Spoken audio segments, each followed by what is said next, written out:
Joined today for an extended conversation by Denver School Board Vice President Auon'tai Anderson. Welcome to Next. Thank you for having me. You said that the Denver School Board brought school resource officers back to DPS because Mayor Michael Hancock was going to force them in through an executive order. What can you tell us about that? Prior to the executive session that the Denver School Board commenced on Thursday, the Denver School Superintendent, Dr. Alex Marrero, told myself and Denver School Board President Xochitl Gaitan that this is happening, regardless if the school board meets today and votes in the affirmative of returning SROs or says we're not going to. And he expressed that this would be happening because the mayor of Denver, Michael Hancock, had an executive order drafted and ready to be signed, deploying SROs in the same way that he did with COVID vaccinations. Those were the exact words of the superintendent prior to the executive session and were reiterated to the full board during that time. So again, not a hypothetical, not a maybe, but if DPS didn't act, the superintendent told you the mayor would act. He did. Okay. And when you say that that was reiterated in executive session, reiterated by whom? The superintendent. By the superintendent. Okay. Mayor Hancock's office says your claim is false. His spokesman, Mike Strout, said there's no truth to Director Anderson's claim. So are you relying just on what the superintendent told you in this private meeting, or do you have other evidence the mayor was going to move on this? I'm just relying solely on what the superintendent told his employers, and he seemed pretty adamant that this was going to be a reality. So much that if he repeated it to the board leadership and then repeated it to the full board, I'm pretty sure that the superintendent is not lying about this interaction with the mayor. Gotcha. And are you going to get sideways with the board or the law by talking about what happened in executive session?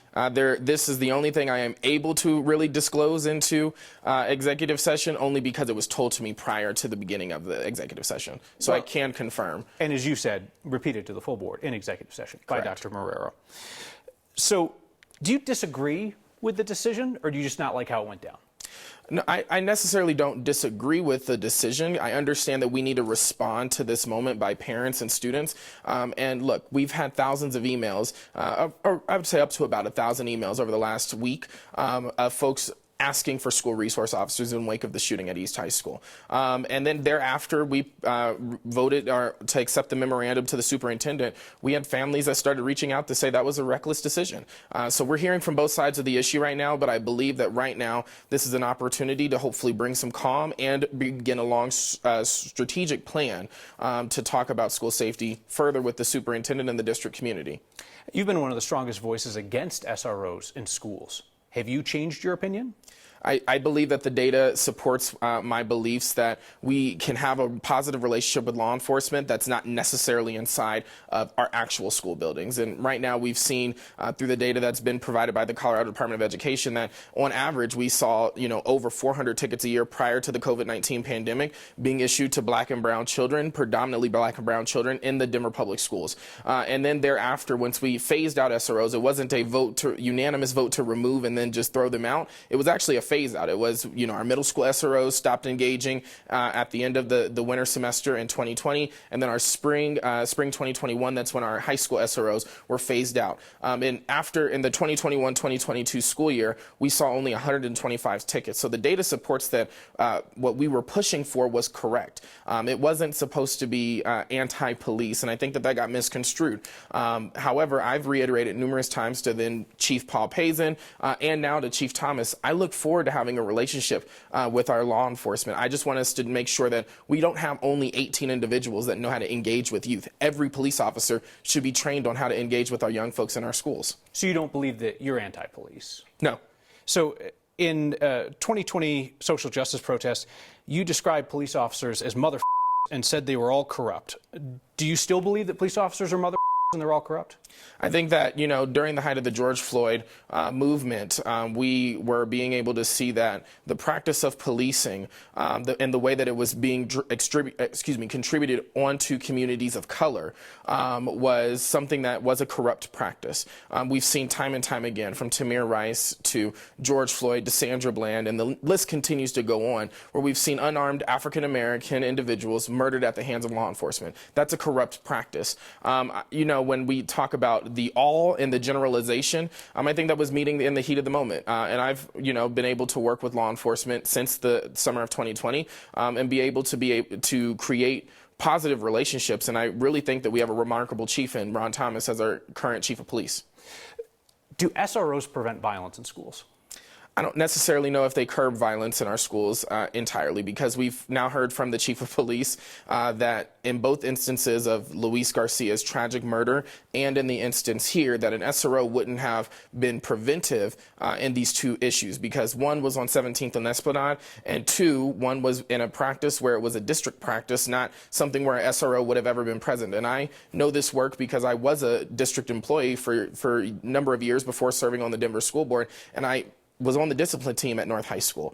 So I've uncovered guns off of students before. I've been the one, there during many safety searches with our campus safety officers. Our practice at North was whenever there was a dean or a restorative practitioner engaging with a student, we always made sure another individual from our campus safety team was there, because they would do the consented pat down of the student, and then they would have us search the bag.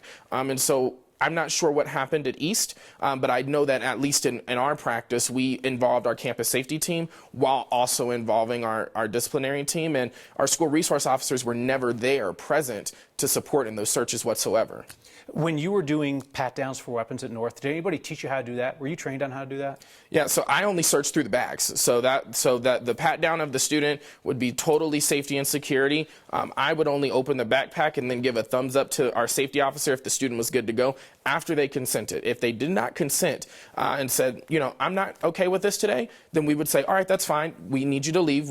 They escort them out, and a parent would have to come back. We would then ask for the consent then with the parent, and the parent would be the one to look through the bag, or I would look through the bag, depending on who's more comfortable, and then we would still allow the campus safety officer to do the pat down if needed, because it's not like every student needs that. We're talking about in various instances. It could be weapons related, or it could be as small as a vape. And so these safety plans aren't always for weapons. We even do safety plans for students who get into physical altercations, and we need to ensure that they both know it's like a social contract, that we're going to change the schedule up for both students. One student will go down hallway A, one student will go down hallway B, and that's a safety plan. So we use safety plans for a magnitude of reasons in Denver Public Schools, not just for weapons or because somebody has a high flyer on our radar. I want to clarify some terminology you used. When you talk about the person at North doing the physical pat-down, that was a campus safety officer, unarmed, not a Denver police officer. Correct. Somebody on the district safety team. Correct. Should teachers and administrators who are doing pat-downs be trained on how to do it safely?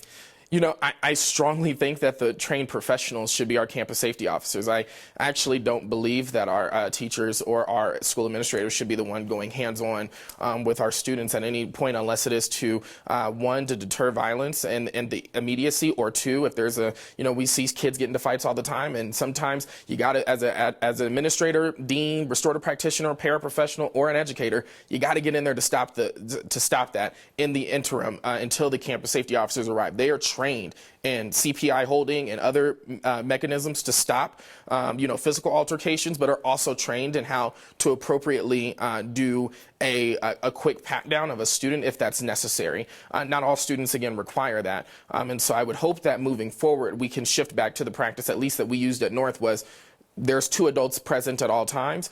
One's responsible for the bag, and if needed, the other one is responsible for the actual physical pat down of a student.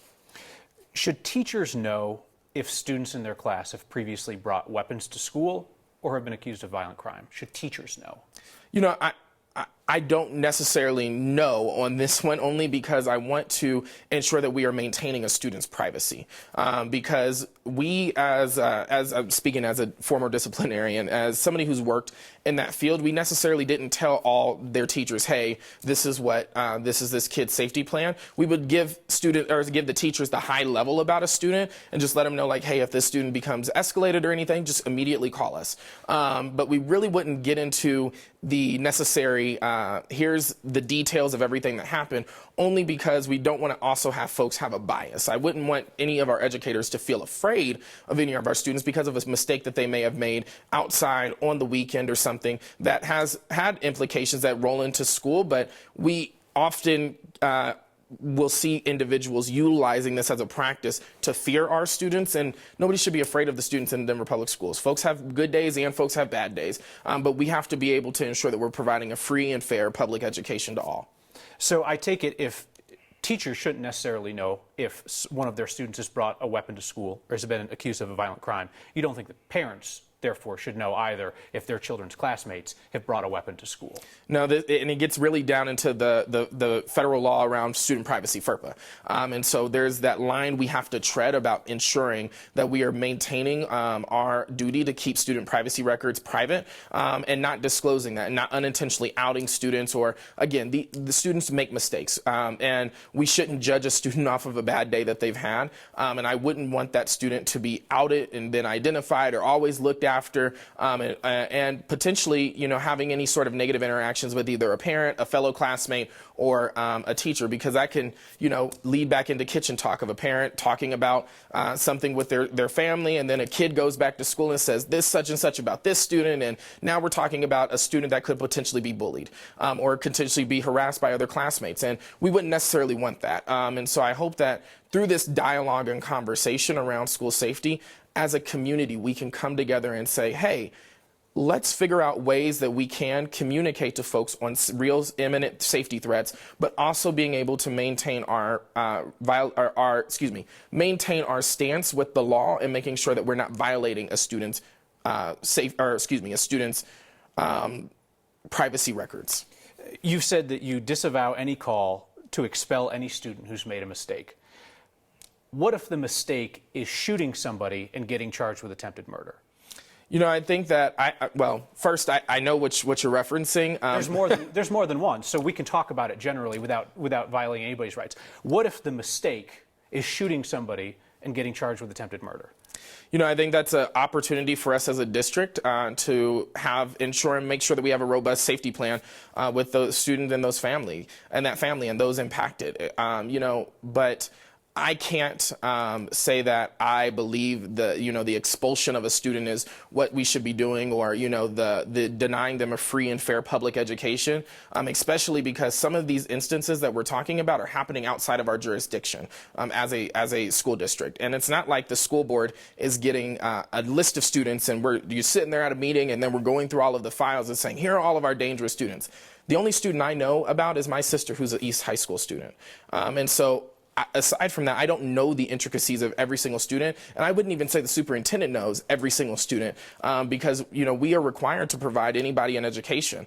We also have different alternative pathway schools when a student is off track to graduate and or needs that extra support. If they've been formally expelled from Denver Public Schools, we have options for them. We have a singular option, Prep Academy, for those students to attend school, still get a free and fair public education, but they have to be formally expelled from the district for violating district policy on, in or around district school grounds. And we have to be able to know where our local of control is, because a lot of folks are expecting us to be the Congress, the legislature, and the city council. And I don't have the power to pass gun control. I can advocate for it. We can do our part as a school board like we did in December when the East High School students came to us.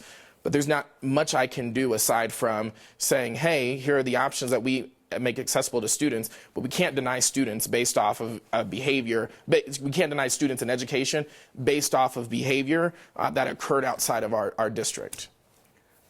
Well, occurred outside of your district, or even just off of school grounds? Like if the attempted murder happens off school grounds, then that's not DPS's call? Yeah, I know it sounds terrible, but it's not Denver Public. That's the role of the Denver Police. And so we rely on our partners with the law enforcement to help us with these issues, and then being able to create safety plans for those students. So I want to ask you about a specific instance where the district overruled the advice of police, overruled the objections of the folks at McAuliffe International School, a middle school, and the district directed that a student facing attempted murder and weapons charges should go back to class. So overruled law enforcement, overruled the school leaders, district said no, kid goes back to class. Is that the system working as it should? Well, in this specific incident, I don't have enough facts to really kind of weigh in, only because the school board only learned from this through your reporting. And so I don't know much about this case aside from what I've read on 9 News, and I look forward to getting a briefing after spring break about this individual and the rationale, but would love to know from our teams what this looks like and how do we make those decisions. But I personally have not seen any emails that would support that. I have not seen the principal's letter or district, or to the district, or the police's letter to the district. I've not seen any of that, nor has any other member of the Denver School Board. And so for us to weigh in on that, it would be a little bit immature until we can actually get the facts behind everything, because there may be something that the media may not have, that we may be able to have access to. I'm not sure, but once I get that, I'm happy to answer that question. But if I understand what you said that just because some kid is charged with attempted murder, so long as it happened off school grounds, you don't see that as an impediment to the kid coming back to class. I think that we need to look at every plan individually, and figuring out the reasoning why the district allowed the student to continue their education. That's something that I want to continue to look into. But I do know that once we get into this practice of saying this is what's happened outside of school grounds, you've been charged for it, or you may have not been charged for it, you've been accused for it, etc., then we get into what else are we going to start hammering kids for. A kid steals something at the mall. Do we now check that student every day because, I asked you about an attempted murder, and you're talking to me about shoplifting. Well, I'm talking about how this can actually go through a magnitude of crimes. If we open the door for this, what other doors will we open when it relates to other crimes that could be committed by students outside of the district's hours that we actually have the student? So let's talk about how this philosophy plays out practically then.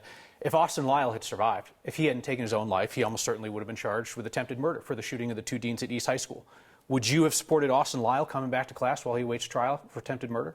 Austin would have been expelled from the district because he brought a weapon to school and he discharged the weapon here at the Denver Public Schools. So again, the difference is on-school property attempted murder versus off-school property attempted murder. Yeah, there's a difference between our board policy and also our district policy and what we look at in these instances. And so because one happened on school grounds, we are responsible. And because one happened off of school grounds, we have to rely on the facts from our outside partners and then have to make an informed decision moving thereafter, because we don't know of this individual, if this individual had this issue, and if any of the students at that school would have been impacted by, this student being able to continue to get a free and fair public education while they continue to go through the judicial system, versus, we know that this happened in our schools, and this is our process and practice. So Austin would have been expelled from the Denver Public Schools and would have had to go through the criminal justice system, and most likely would still be in jail to this day.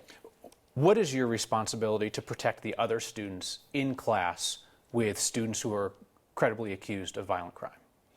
Our responsibility as a district, but more so as a school board, is to ensure that everybody has a free, fair, and public education. We're not in the practice of dismissing students because they've made mistakes. And we have to be able to acknowledge that our criminal justice system over-reflects people of color. And Denver Public Schools is 80% students of color. And so now we're talking about, expulsion or pushing out potentially kids of color at a high alarming rate because they've made a mistake. And if they're not posing an imminent threat and danger to those students in the Denver Public Schools, then we have to evaluate how we can be able to support them at their neighborhood school or in any school that they choose to go to. Because in the situation with Austin, it wasn't as if Austin left Cherry Creek and came to Denver and chose to go to East. He lived in the East neighborhood boundary. So East was his home school, and because he wasn't formally expelled from Overland, he was on track to be expelled, but not formally expelled. He had the opportunity to just move and start over. And so, throughout this entire... Is that a smart system?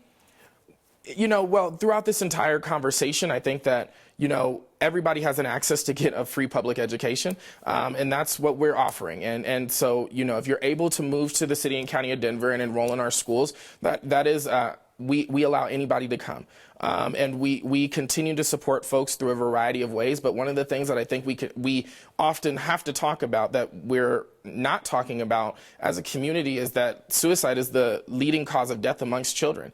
And we lost a child to suicide. I'm not excusing Austin's actions whatsoever. However, I do know that there is a mother without a son. I do know that there's a father without a son tonight. And we as a district, and I'm echoing the words of our superintendent, we failed him without providing the proper social emotional emotional supports, and also being able to get to the root cause of this.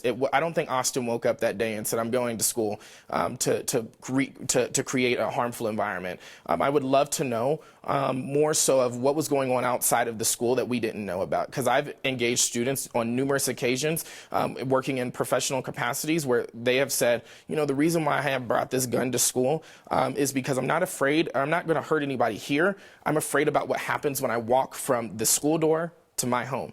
And that's a city of Denver issue that we have to solve together. And that breaks my heart that students don't feel safe walking in their own communities. What information do you have that indicates that Austin Lyle did not intend to bring the gun to school to harm somebody before he shot two people? That's just, you know, for me, I think it's just trying to assume positive intent. I'm trying to assume positive intent with Austin. Maybe he had those intentions, but I'm hoping that that wasn't the case. But we'll never know because we lost a student to suicide. I want to return to a question that I asked. I'm not sure if I heard an answer. What responsibility does DPS have to protect students, teachers, staff from students who might pose a physical danger to them? We have a duty to make sure that those students are on safety plans if the information around them is credible. We have a duty to ensure that our schools are safe, and that's why, you know, those who are brought in on safety plans, it's not just like two adults get into a room and we just say, all right, safety plan done. The administration knows, the full administration would know about a safety plan. The campus safety officers would know about a safety plan. If there was an SRO, now the SRO would know about the safety plan. So there's multiple folks that would know, and then also those who are supporting that individual would know if there was a safety plan. And so our duty is pretty wide, and we're making sure that we are getting everybody to there that needs to know. But the notion that we need to let parents know or let all teachers know, I don't think I'm there yet, and I would like to make sure that we are in compliance and not stepping out of federal law around student privacy with disclosing said information, you know, just to make folks feel safer. But again, it could potentially cause unintentional targets for some of those students that have those plans, and some of them aren't, you know, as violent as attempted murder. Again, we're talking about students get put on safety plans for a magnitude of reasons in different public schools. What role, if any, should principals play in determining whether a student can safely attend their school? Well, in many cases, if a student were to administrative transfer into a school, that would have to be approved by the school leader. The only time that a school leader would be absolved from, making the placement decision of any student is really through our neighborhood schools process. So if you live in the boundary, you then have a guaranteed seat at that school unless you choice out into another school. But if it's administrative transfer, if a principal, one principal and another principal, and a student wants to go to another school, the principals both have to sign off on transferring that student. So it's a case-by-case basis when it comes to, you know, the knowledge of a principal accepting a student, especially mid-year. It's actually really hard to leave a school and go to another school unless you've physically moved addresses mid-year, because in most circumstances you have to, in most if not all circumstances, you have to be able to have that administrative transfer throughout the school year. I understand the transfer process, but I'm just talking about any student who's attended a school for any period of time. Principal says, because of X happening, we can't safely have that student around other students and staff. What role should that principal have to play in that process? I think that they should communicate with the district their concerns and making sure that we're in compliance with the law and seeing where there are alternative opportunities for us to think of. If it's not this school, then where? I think that we also have to make sure that that student has a guaranteed seat somewhere in the Denver Public Schools. But we can't get into the practice of just pushing away students just because of them having a bad day or making a mistake or being involved in something. We have to look at every case individually, because you know, they may have done something 3 years ago on a Saturday that may not reflect who they are today, but that's still on their record and still able to be seen. And so somebody may make a judgment of saying, well, that incident happened and I don't want it to happen again, but that student could be a totally new, different person. Their records in Denver Public Schools follow them from K through 12. So folks can look at the records of a student all the way up to 12th grade, and I wouldn't want somebody to, you know, get to potentially grade 10 and say you made a mistake in 6th grade, and now I'm going to judge you off that decision you made in 6th grade, and because I don't want you coming to this new environment in grade 10 to potentially make that same mistake. I want to ask you one more question about this idea of safety for folks. If a DPS staff member is so threatened by a student that they're able to get a restraining order, like a judge agrees that there's an imminent threat against this person, should that student remain in school? I believe at that point we need to reevaluate if we can assist that student in going to another school. If there's an actual restraining order mandating that these people can't be together, then I think that's a different instance. However, I would love to defer to Denver Public Schools for us to work together to ensure, again, compliance with the law is always key. But I wouldn't want to be in the same space with somebody that I had a restraining order with. So I would understand if we would need to think about that differently to comply with that court-mandated restraining order. So your thought would be move the student who's subject to the restraining order and making the threats as opposed to moving the staff member who's the one being threatened. Yeah, I mean, well, the staff member has union protections if they're a DCTA employee or a DSLA employee, or if they're involved in any one of our 12 bargaining units. So moving a staff member might be a little bit more difficult than actually moving a student. Being able to say, hey, you attend school at East High School, you have this restraining order, Prep Academy is on 27th and Columbine, it's across the city park, and we're going to suggest that you go here instead of maintaining a status here. That could be something that the school and the family have to work out, but it has to be a coordinated effort between family, school, and school district, and in compliance with the law. Last question for you. I appreciate your time. When DPS students return from spring break, will they be safer than they were before spring break? I want to be able to say yes, but I think that we've seen time and time again where school violence still occurs with SROs present. I'm thinking of Parkland, Uvalde, Santa Fe, STEM, and Highlands Ranch, and the list continues to go on, where there have been armed personnel present, and we've still seen school violence happening. So I can't guarantee that when folks walk into Denver Public Schools that it will be the safest environment that it will ever be.